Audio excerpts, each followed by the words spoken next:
প্রথমেই ছাত্র জনতার গণ অভ্যুত্থানের 1 মাস উপলক্ষে দেশের জনগণকে সকলকে শুভেচ্ছা ও অভিনন্দন জানাচ্ছি। আজকে আমাদের ক্যাবিনেট মিটিং ছিল, সেখানে কিছু গুরুত্বপূর্ণ সিদ্ধান্ত গৃহীত হয়েছে। ক্যাবিনেট মিটিংয়েও গণ অভ্যুত্থানের 1 মাস উপলক্ষে ছাত্র জনতার অভ্যুত্থানের শহীদদের শ্রদ্ধা ভরে স্মরণ করা হয়েছে এবং যারা এখনও হাসপাতালে চিকিৎসারত অবস্থায় আছেন তাদের প্রতি সহমর্মিতা এবং তাদের সহযোগিতায় সরকার কিভাবে আরও ইফেক্টিভলি কাজ করতে পারে সে ব্যাপারে আলোচনা হয়েছে।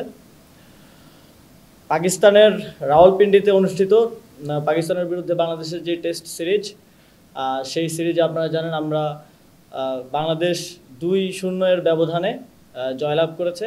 ক্যাবিনেট উপদেষ্টা পরিষদের পক্ষ থেকে সকল খেলোয়াড়, কোচ, কর্মকর্তা ও বিসিবিকে শুভেচ্ছা ও অভিনন্দন জানিয়ে অভিনন্দন প্রস্তাব গৃহীত হয়েছে। আপনারা জানেন যে জুলাই গণ অভ্যুত্থান, সেখানে আমাদের অনেক শহীদ হয়েছে এবং সেই শহীদদের তালিকা করা হচ্ছে। অতি সত্বর মাননীয় প্রধান উপদেষ্টা এবং উপদেষ্টা মণ্ডলীর সদস্যবৃন্দ শহীদ পরিবারের সাথে একটি সাক্ষাৎ করবেন, একটা শহীদ পরিবারদেরকে নিয়ে একটি সম্মেলন করার ব্যাপারে সিদ্ধান্ত গৃহীত হয়েছে। বর্তমান বন্যা পরিস্থিতিতে আপনারা জানেন পানি নামতে শুরু করেছে। ত্রাণ কার্যক্রম সরকারের পক্ষ থেকে এবং আরও বিভিন্ন জায়গা থেকে ত্রাণ কার্যক্রম চলমান আছে। তবে আমরা পুনর্বাসন কার্যক্রমও শুরু করেছি এবং অনেকগুলো এনজিওর সাথে সরকারের মেলবন্ধনের মাধ্যমে এবং সরকারের পক্ষ থেকেও পুনর্বাসন প্রকল্প হাতে নেওয়া হয়েছে। খুব দ্রুত সময়ের মধ্যে যাদের বাড়িঘর ক্ষতিগ্রস্ত হয়েছে তাদের পুনর্বাসনের ব্যবস্থা করা হবে। শ্রমিক অঙ্গনে একটা উত্তেজনাকর পরিস্থিতি কিছুদিন ধরেই আপনারা জানেন, আমরা দেখতে পাচ্ছি। সে বিষয়ে সকল স্টেক হোল্ডারদের সাথে দফায় দফায় আলোচনা হয়েছে এবং সে বিষয়ে ক্যাবিনেটে আজকে আলোচনা হয়েছে এবং আপনারা জানেন আজকে পরিস্থিতি মোটামুটি নিয়ন্ত্রণে আছে এবং শ্রমিকদের যে কোনো সমস্যা সমাধানের জন্য একটা রিভিউ কমিটি শ্রম মন্ত্রণালয়ের অধীনে করার বিষয়ে সিদ্ধান্ত হয়েছে। আর খুব দ্রুতই সেই রিভিউ কমিটিটি ঘোষণা করা হবে যাতে শ্রমিকরা তাদের সকল দাবি দাওয়া নিয়ে সেই রিভিউ কমিটির কাছে দিতে পারে এবং রিভিউ কমিটি কনসার্ন মিনিস্ট্রি বা কনসার্ন অধিদপ্তর কিংবা পরিদপ্তরের মাধ্যমে সেই সমস্যা দ্রুত সমাধানের জন্য কাজ করে যাবে।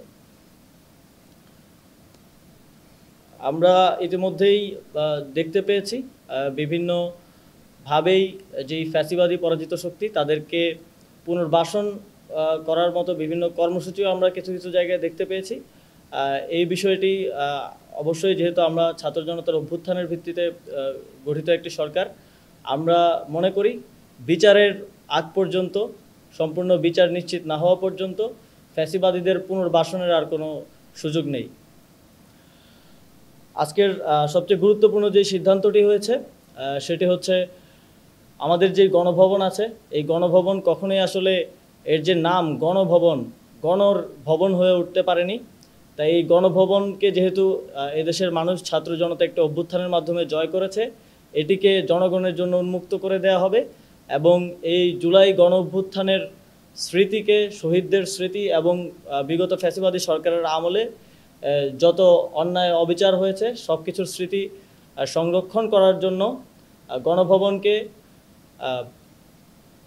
জুলাই গণ অভ্যুত্থান স্মৃতি জাদুঘর হিসেবে প্রতিষ্ঠা করা হবে এবং খুব দ্রুতই এটা নিয়ে কার্যক্রম শুরু হবে। গণভবন যেই অবস্থায় আছে, জনগণ যেভাবে এটিকে অধিকার করেছে, এটিকে বিজয় করেছে, ঠিক সেই অবস্থাতেই রাখা হবে। এর মধ্যে ভেতরে আমরা একটি জাদুঘর প্রতিষ্ঠা করব যাতে এই অভ্যুত্থানের স্মৃতি সংরক্ষিত থাকে। এ বিষয়ে আজকের উপদেষ্টা পরিষদের যেই বৈঠক সেখানে সিদ্ধান্ত গৃহীত হয়েছে। For more updates, subscribe to our YouTube channel and click on the bell icon. Follow us on Facebook and Instagram. Download T-Sports app to enjoy exciting games and highlights. Visit tsports.com.